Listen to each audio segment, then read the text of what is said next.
De retour au bulletin. Cet été, pendant 2 jours, des milliers de cyclistes vont parcourir plus de 200 kilomètres sur les routes du Québec au profit du Centre de cancer Ségale de l'Hôpital général juif de Montréal.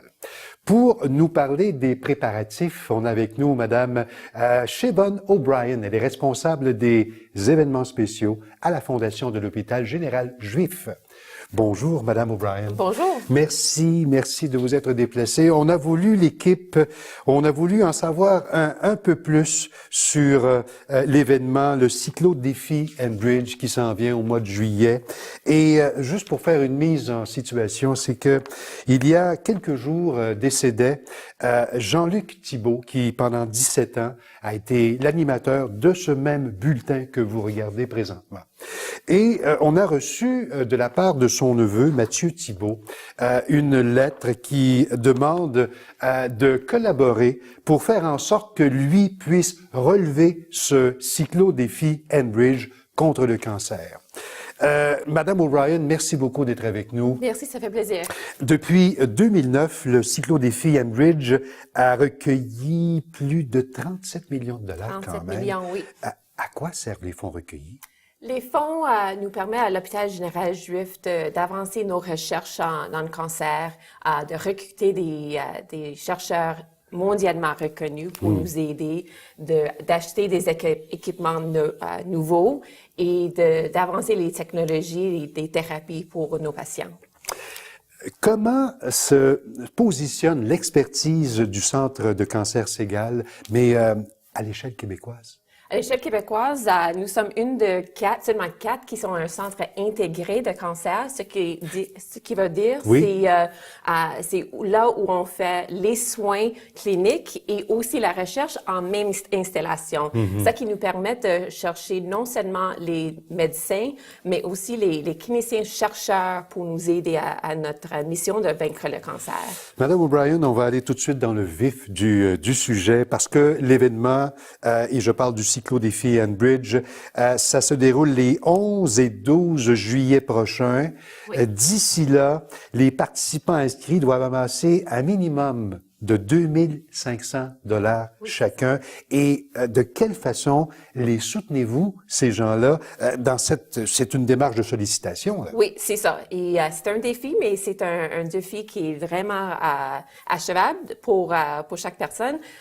Dès leur inscription, ils ont accès à un centre du participant où ils peuvent importer leur liste de contacts, télécharger les demandes de sollicitation, des courriels qu'ils peuvent envoyer à leurs contacts, leur réseau. Nous avons aussi nos guides pour les appeler et pour les soutenir, donner les idées de levée de fonds et aussi pour aider à la préparation physique de l'événement. C'est quand... En fait, ce que vous dites, Mme O'Brien, c'est que vous aidez les participants. Moi, je vous pose une question sur comment amasser le don. Mais dans le fond, vous encadrez les participants à relever ce défi-là. Étape par étape. Étape par étape. Vous offrez, on va y aller tout de suite, les services d'accompagnement que vous offrez. Il y a coaching et conseil d'entraînement. Exactement. Parce que je suis peut-être pas habitué de faire 200 kilomètres en 2 jours. Non, pas du tout. Il y a beaucoup. C'est vraiment un événement pour tout le monde. Ouais. Il faut pas être athlète, cycliste, professionnel pour le faire. Si moi je peux le faire, vous pouvez le faire. Donc moi, quand faisais pour la première fois, j'ai même pas monté mon vélo depuis 17 ans. Donc c'est vraiment là. On a nos conseillères qui sont là pour donner les conseils à nutrition, préparation, levée de fonds, tout ça qui est là et sur l'événement même aussi. Je remarquais que vous faites aussi des randonnées préparatoires dans la communauté. Exactement. On donne ça pour nos participants, pour les faire préparer pour notre événement. C'est quand même plus de 200 kilomètres sur 2 journées. Ouais. C'est pas un petit randonnée, ça. Non. Il faut les préparer. Donc, dès maintenant, on a une qui va être le 25 avril. Dès maintenant, on sort dans nos communautés pour appuyer nos cyclistes à préparer pour l'événement. La notion d'équipe est très, très importante et très présente dans votre démarche. Oui. Pourquoi une équipe? Une équipe, En fait, c'est plus fun en équipe. Il y a ça. Oui. Il y a ça. On a si on est en équipe, c'est plus fun. On a nos amis, peut-être nos collègues de travail, parce qu'on a beaucoup d'équipes coopératives avec nous autres. Mais on est là pour nous aider, pour faire des sorties d'entraînement avec eux autres, peut-être pour s'entraider, pour faire nos levées de fonds. Et sur l'événement, c'est beaucoup de fun de faire la randonnée avec nos amis, avec nos collègues de travail. Toute cette période de préparation serve à la préparation, bien entendu, et à amasser ce fameux minimum de 2500 $ par participant. Est-ce qu'il y a une date limite pour remettre les dons? C'est le samedi matin. C'est le samedi matin de l'événement. Avant l'événement. Oui, c'est les participants ont jusqu'à cette date-là. Si on partait en voyage tous les deux, Madame O'Brien. Oui. Durant le parcours, 200 km. Oui. Je sais qu'il y a des gens qui partent de Québec. Il y a des gens qui partent de la région de Trois-Rivières, des gens qui partent de la région de Montréal. Oui. Ils parcourent une journée cycliste et ont un point de rencontre à ce moment-là. Oui, mais en fait, tout le monde départ de Montréal le samedi matin. Ah, d'accord.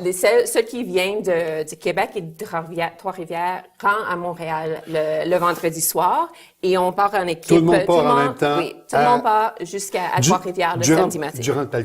Durant le parcours, c'est-à-dire, y a-t-il des soins médicaux disponibles? Il y a des soins à chaque 25 à 30 kilomètres. Il y a des puits de ravitaillement avec les boissons, les collations, les soins techniques pour les vélos, les soins médicaux aussi. On a besoin, un aire de repos et on fait ce qu'on peut à la vitesse qu'on peut. C'est pas une course, c'est une randonnée. À quel endroit se fait la pause du samedi soir? Le samedi soir, on est à Belle-Trois-Rivières pour la soirée dans notre camping de luxe. Est-ce qu'il faut traîner son équipement? Non, pas du tout. On est bien encadré. Vous fournissez tout ça? Oui, le samedi matin, en rentrant à notre départ, on a juste à déposer nos bagages. C'est tout fait par nos bénévoles, de les transporter de Repentigny à Trois-Rivières. Il faut juste pédaler. Je récapitule, Madame O'Brien.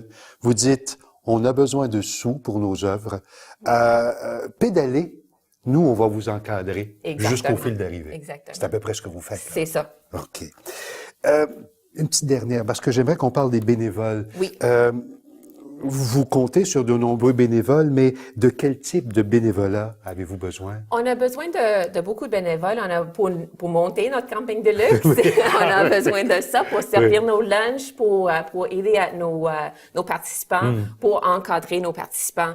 On est très, très reconnaissant des centaines de bénévoles qui sont avec nous à chaque année, mais on a toujours besoin de plus. Il y a des personnes qui sont intéressées à nous aider. Ça pourrait être des gens, par exemple, qui accompagneraient le long du trajet ou qui seraient dans les postes d'arrêt. Exactement. Il y a beaucoup de postes disponibles pour ce qu'on aime faire. Pour s'inscrire, si ça vous tente, et pour l'événement, et pour devenir bénévole, pas compliqué, 1-866-996 vélo. Oui, c'est ça. Pas compliqué du tout, et puis tous les renseignements sont là. Oui. L'événement se déroule les 11 et 12 juillet. On peut encore s'inscrire au moment où l'on se parle. Exactement. Madame O'Brien, merci beaucoup et je Merci souhaite à vous. un immense succès à Merci votre beaucoup. événement. À bientôt.